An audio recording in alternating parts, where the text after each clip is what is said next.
नमस्कार, डिजिटल आदिवासी पोर्टलवर पुन्हा ॲपल स्वागत आहे. पाहूया आजच्या बातम्या.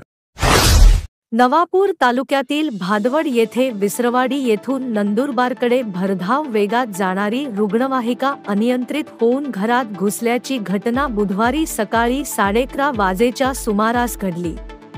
विसरवाडी येथून निघालेल्या या 108 रुग्णवाहिकेतून गरोदर मातेला नंदुरबार जिल्हा रुग्णालयात रवाना करण्यात येत असताना ही घटना घडली. सल्लीबार तालुका अक्कलकुवा येथील सरपंचावर दाखल अविश्वास प्रस्तावाच्या बैठकीला जाणाऱ्या सदस्यांचे वाहन अडवून काहींना डांबून ठेवण्यात आले, तर काहींना मारहाण करून वाहनावर दगडफेक केल्याची घटना मंगळवारी दुपारी घडली. या प्रकरणी मोलगी पोलिसात जमावाविरुद्ध गुन्हा दाखल करण्यात आला आहे. शहादा शहरातील मुख्य रस्त्यावरील महात्मा ज्योतिबा फुले चौकातून अवजड वाहतूक सुरू आहे. बुधवारी सकाळी 10 वाजेच्या सुमारास अवजड वाहन खड्यात रुतल्याने वाहतूक बराच वेळ खोळंबली. वाहन खड्ड्यात रुतल्याने पुन्हा शहरातील रस्त्यावरील खड्यांचा मुद्दा ऐरणीवर आला आहे.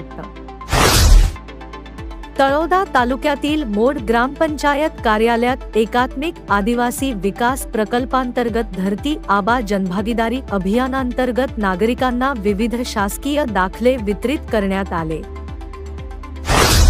ढगांचा गडगडाट आणि विजांचा लखलखाट करीत मान्सूनच्या पावसाने नंदुरबार शहरासह परिसरात जोरदार हजेरी लावली आहे. दुपारी 3 वाजेपासून पावसाला सुरुवात झाल्याने नंदुरबार शहर जलमय झाले. अनेक सखल भागामध्ये पाणी साचले असून नंदुरबारसह जिल्हाभरात पहिलाच पाऊस मुसळधार झाला आहे. या पावसादरम्यान आकाशात कडाडणारी वीज पडल्याने नंदुरबार दोंडाईचा रस्त्या दरम्यान असलेल्या चौपाळे शिवारातील मधुबन जवळ 26 शेळ्या दगावल्या आहेत. नंदुरबार नगरपालिकेच्या स्वच्छता विभाग पथकाने कारवाई करून होलसेल विक्रेत्याकडील 35 किलो प्लास्टिक पिशवी जप्त करण्यात आली आहे. त्याच्याकडून 25,000 रुपयांचा दंड वसूल करण्यात आला.